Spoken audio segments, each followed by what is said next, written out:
L'investiture de l'association La Main qui sauve toujours, AMST, a servi de cadre à sa présidente pour offrir des dons en vivres aux veuves et aux orphelins de Dabou le samedi 2 avril 2022.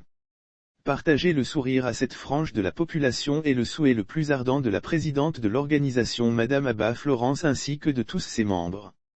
Cette cérémonie a été aussi marquée par un don de fauteuil roulant à veuve Fofana Nawal. Cette dame, qui vit dans un quartier précaire de la ville, est paralysée depuis une dizaine d'années. Lire aussi littérature, quand les Akan Baoulé viennent de l'Égypte pour le donateur, Monsieur Abba, époux de la présidente de l'ONG, c'est une action noble que de venir en aide à des personnes qui en ont le plus besoin. Ainsi, s'est-il engagé à accompagner cette initiative en faveur des personnes en situation de précarité. Secrétaire général de cette organisation, Gorby a fait savoir la vision de cette structure.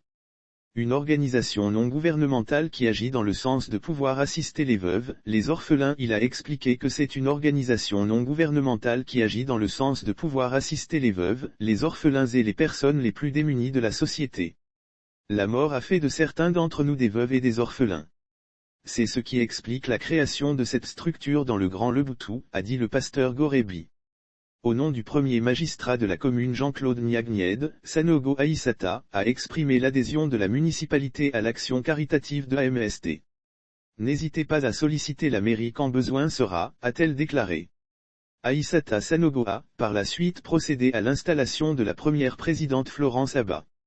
Une initiative saluée par des autorités. Il est important de noter que cette cérémonie a vu la participation des autorités communales de Dabou ainsi que du CRDH, Comité régional des droits de l'homme, des Grands Ponts. De son côté, la présidente du CRDH du Grand Pont Ablo Rachel s'est prononcée sur le droit de la veuve et de l'orphelin avant de marquer sa disponibilité à accompagner l'association dans la quête du bien-être de ses citoyens vulnérables.